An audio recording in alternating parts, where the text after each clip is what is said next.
Easy math with Miss Easily. Easy math with Miss Easily. Easy math with Miss Easily. Hey everyone! Today we're going to learn all about tables and patterns in those tables.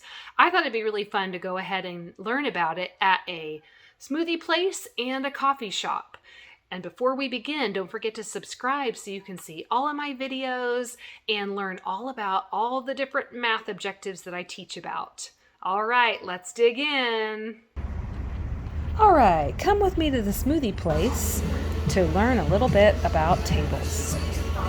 All right, so let's start by learning about tables with some of our smoothie examples. So if I go in and I really want that green smoothie, my smoothie had 3 kiwis in it. So then what do you think about 2 smoothies? If we ordered 2 of these, how many kiwis do we need? Okay, awesome. You're probably noticing that if I just count by 3s, I'll get to 6, and 1 smoothie is 3 kiwis, so 2 smoothies has to be 6. Okay, so now what do you think about 3 smoothies? How many kiwis do I need? Okay, awesome, 9. All right, now let's talk about all the different patterns, because I mentioned that there was patterns in these tables. So you might have already noticed that this is counting by 3s as we go down, because each of those smoothies is 3 kiwis. Do you notice a pattern going across the table though? How do I get from 1 smoothie to 3 kiwis? And you might think of a couple ways. Okay, some of you might have said +2. Okay, now what I want to show you though is that every line in this table can have the same pattern. So let's see if +2 works on the next line. What is 2 + 2? Oh man, it's 4, not 6. And 3 + 2 is 5. So that must not be the pattern that works on all of them to get to the number of kiwis. So let's try that again. What other operation, so it can't be plus, what other operation gets you a bigger number? So 1 up to 3, 2 up to 6, 3 up to 9. Okay, you got it, times. Multiplying gets us a bigger number. So 1 times what number would equal 3? Okay, yep, 1 times 3 equals 3. Let's just test it out on the next line. Let's see what happens. What is 2 groups of 3? 2 times 3 is 6, yay! And that's really what you were doing in your head when you figured out how many kiwis, is you were thinking, oh, I need 2 smoothies, so that's 2 sets of the 3 kiwis. Okay, what is 3 times 3?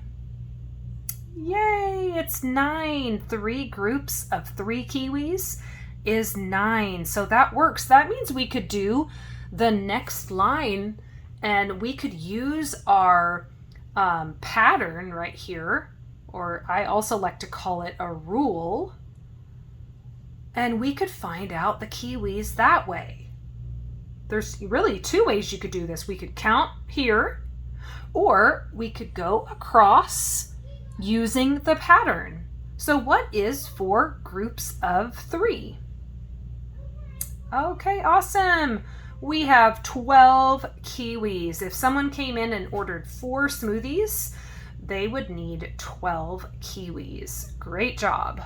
All right, let's do our next example from the smoothie place. So now I noticed that each smoothie has 4 scoops of berries in it. So 1 smoothie has 4, 2 smoothies have 8 scoops of berries, 12 scoops of berries can make 3 smoothies, and then we have a little mystery here that I need your help with.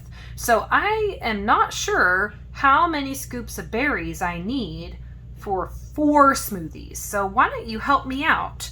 I want you to pause the video, and the best thing to do would be to study a little bit of the patterns that you notice in the table. See if you can find the mystery. Then we'll come back and check your work. Okay, so I bet that there were 2 different types of people who did this problem. Some of you may have noticed a pattern going down this column. Some of you might have noticed a pattern going between the smoothie and the scoops. So it kind of depends on how your brain works and what you thought was the, easiest for you. So let's start with the people that maybe noticed a pattern going down the column. So what do you notice? 4, 8, 12. What's happening there? Ooh, +4. Yep, that works. So you could just do that again to figure out the mystery number. Let's do it that way first. What is 12 plus 4? All right, 16 scoops of berries is what I need to make 4 smoothies. Okay, then you might have been a person who noticed a pattern going between the smoothies and the scoops. How do I get from 1 up to 4 and from 2 up to 8? And remember, just like last time, there might be 2 different ways. And the way to know which one is correct is that it works on every single line in the table. So watch this. If I do 1 plus 3, that does work, right? But what is 2 plus 3? Oh, not 8. 2 plus 3 is 5. So we better think of that other operation that gets you a bigger number going this way. Okay, awesome. Times. Now, 1 times what equals 4?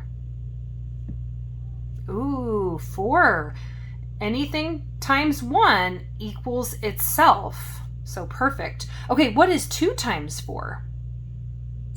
8. You're right. How about 3 times 4? 12. Good job. And 4 times 4? Okay, good. 16. And I don't know if you noticed, but I went the opposite way in my table as the last one. That's because I really prefer doing multiplication, but you could also go this way. What kind of operations get you a smaller number, 4 down to 1? Ooh, subtraction and division. And what do you think is the opposite of times 4? Ooh, divide by 4. Okay, so 4 divided by 4 is 1. It's all a part of the same fact family, so it works. All right, great job. All right, now here we are at the coffee shop to learn a little bit more about tables. All right, now let's do a coffee shop example. So I have a table that says the cups of coffee beans that this coffee shop is using and how it's related to the number of coffees that they can fill up and serve to people. So we can see here that 12 cups of coffee beans can make 2 coffees. And 18 cups of coffee beans can make 3 coffees. 24 can make 4. And then we have a mystery right here. It says that 42 cups of coffee beans can make a mystery amount of coffees. So let's see if we can figure that out. Why don't you take a look at the patterns again, see if you can figure out any sort of pattern or relationship between the 2 amounts, and then pause the video and we'll come back and check your work.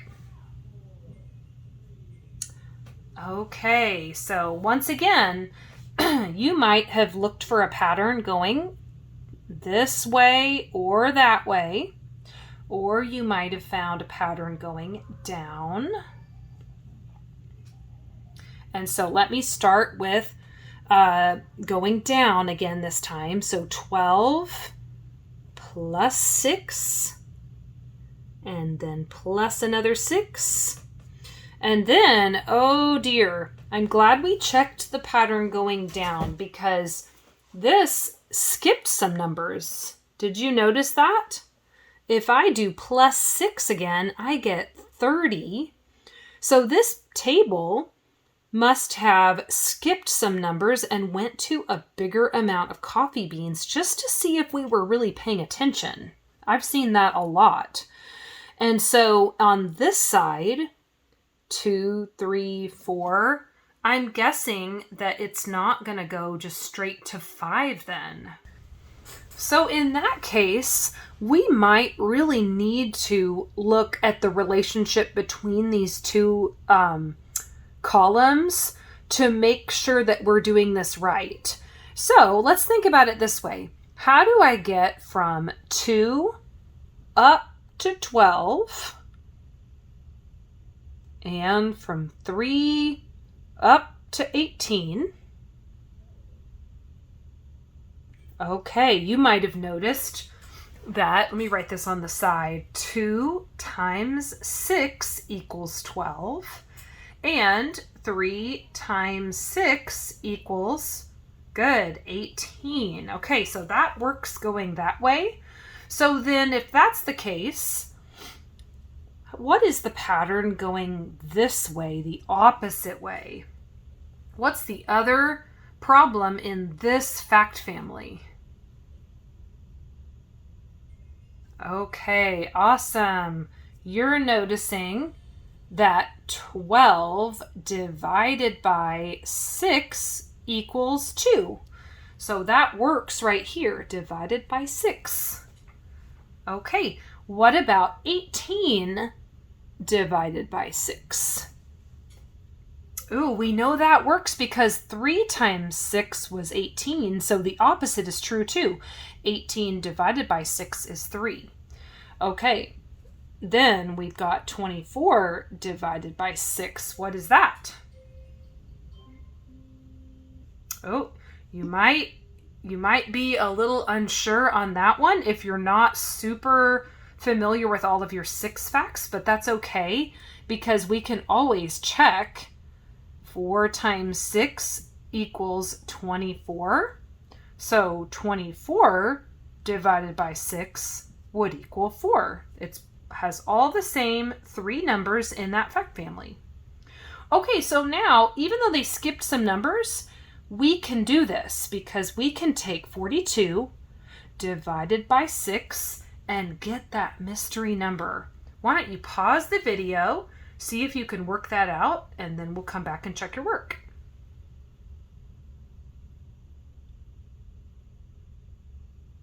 Okay, so let's see what you got. I am going to work it out right over here. And you know, some of us we have our multiplication down, and so we can be thinking about our 6 facts. So you know how we knew that 2 times 6 was 12, and 3 times 6 was 18, 4 times 6 was 24. So we could just keep going with our T-chart there to figure out the answer, and I think that's the way I'm going to solve it. So 24, we just add another group of 6, right? So 24 plus 6, good, is 30. And it won't take too long to get to 42. Okay, then let's add another 6, 36. Okay, and then add another 6. All right, 42. Okay, so that worked out just fine doing it that way. Even though I didn't have all my 6s memorized, I was still able to get that it was 7 coffees. Great job. Great work today, everyone. I hope this video helps you in your math class or at home. Bye.